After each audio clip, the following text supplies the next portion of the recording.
Do have Table one solution to the world, I guess. From Ron, Lucy, David, Anthony, and Matthew. We've determined that flexibility in housing is one of the greatest issues of our day. And as David has mapped out, actually, where's your better grid here? Over the course of our lifetimes, we go from housing needs, which are fairly low in spatial needs, and they rise as we get older. And at some point when hopefully the children leave the house, they suddenly drop. Therefore, we have this uneven need in our lives. So we felt that one solution would be to really promote multi-generational housing. See, so as you see, all these graphs overlap, creating a nice even curve here. So the solution to doing that is by creating a recreation of the metabolist dream of the 60s, or some other functions of modularity, flexible building types, and co-housing or shared housing. We're still working on our prototype, so I think we'll have to have another session for that. All right. Thank you. Hi, my name is Tony. I don't remember to say we have Camille and Belinda and Ming and Dennis and Chris and Patrick. Anyways, we're table 3, and the problem that we're addressing is how do we change the hearts and minds of the NIMBYs that don't like density. That's one of the major problems we have in providing more housing. It's very difficult in the single-family environment to have people get on the side of density.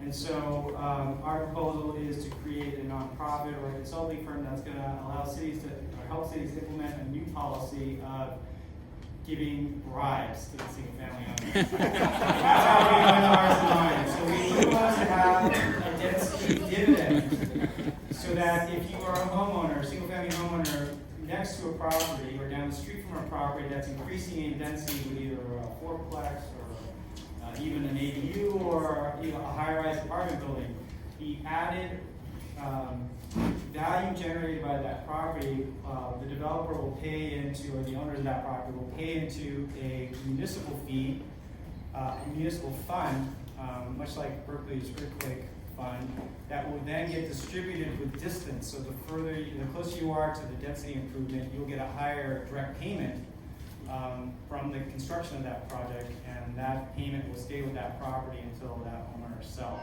or possibly it can stay. There's lots of different forms it can take. And in this way, we're getting the NIMBYs on the side of the developers and on the side of the policymakers that want to increase the density. And we're trying to build a community to get people to buy in, that they, it's not just externalities. Density does not just create externalities, it creates benefits. And if there are externalities, you can take the money and that you're getting from the development next door or down the street from you, and go on a vacation so you can forget about all the problems. Fantastic. So it's very weird because we're all in the same theme. So we most probably had the same graphs that they came up with. So anyway, but we came up, so Becca had this reference to Nesterly, which was talked about earlier. But the idea of adding on to Nesterly, which is the idea of placing graduate students or younger people with elderly people into the same home. But many people don't want to do this because they don't have privacy, and they want to figure out a way to reconfigure their homes to create more privacy. But they don't necessarily have the money to do this, they don't necessarily have the design knowledge to do this, they don't really know how to do it. And what we all recognize, which I'm looking at Pierre down at the end of the room, because we have been subject to the building department's inordinate torture in San Francisco. So in order to facilitate this, the community would have to agree to an anti-torture agreement with the building department, that the building department will not torture the homeowner that wants to participate in this program. Also, there will be an agreement that parking will not be required if you create a reasonable amount of additional density on your site. that you'll be allowed to flexibly divide your property to accommodate, and we're gonna talk, okay, Brad's been drawing, okay, that we're going to use, this program is going to actually come up with a creative financing tool where you're gonna be able to finance part of the subdivision with rent, with future rent that you're going to get. But also we're gonna have, I'm looking at Billy, a reverse PACE loan concept. So that basically you're not gonna have to pay extra property taxes if you do this from the building that you wouldn't normally have to pay, but you'll actually have like kind of the equivalent of a lien on your property that for the property taxes that you're not going to have to pay, because if you agreed into the buying into this program and you provide an affordable unit that's rentable to somebody at 80% AMI or below, that you will not have to pay any property taxes. And somehow we can use all of this rent and this foregone property taxes to pay for the improvements, to get the building department to play nice and allow us to do it quickly. And through that, we can create a really, really gorgeous designed unit that David Baker and Gensler are going to come up with, prototypical design units, which will include maybe modular units that will be added on, as well as this flexible design interior. So that's our concept. Fantastic. Yay. Thank you. I work table 4. We've had similar thoughts in the vein of the last 2 tables about a solution of this being, a regulatory solution, and it's a challenging hurdle to tackle. So while that was where we spent most of our focus, we decided to take a different route. And this kind of touches a little bit on a concept, Tamara, that you were talking about in your presentation of your company. But we're talking about creating in subdivisions guest units that can be utilized by the residents of those subdivisions. And the company concept is a property manager for that concept. So, in our thoughts, you might be able to sell some higher density to the future home buyers if they know that they'll have a guest unit in this existing subdivision.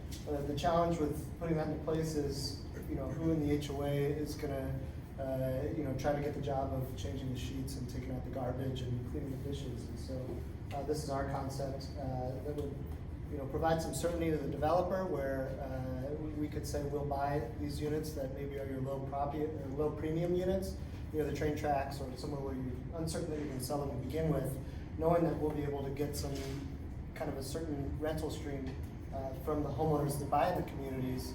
The benefit to the homeowners is that they now have no need to buy that 3-bedroom unit when they can buy 2 and know that their mother-in-law can stay with them. So that's kind of the concept. Fantastic.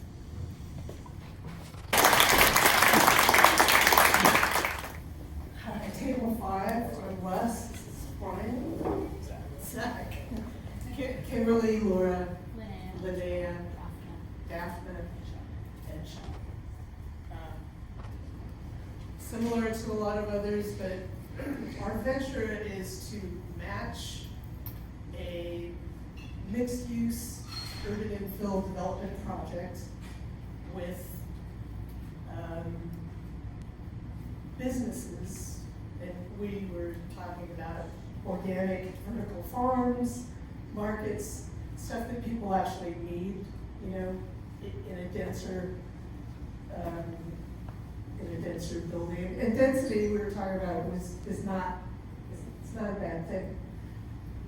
New York City is quite dense, but excuse me, it's great. It's walkable. It's interesting. So, but the venture is, I don't know, it's like an app, sort of like MITArchA, so that people, businesses, entities that want to hook up with a development project can find each other.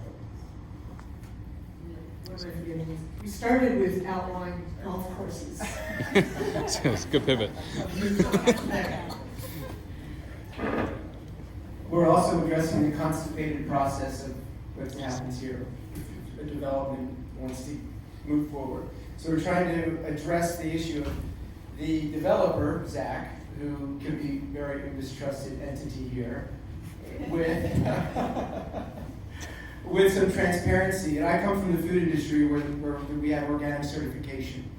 So we talked about exactly what you were just saying, Wes, about maybe there's a certification, a new certification that would come from us, as that would be our venture. We would actually certify a developer who wanted to take part in this new certification.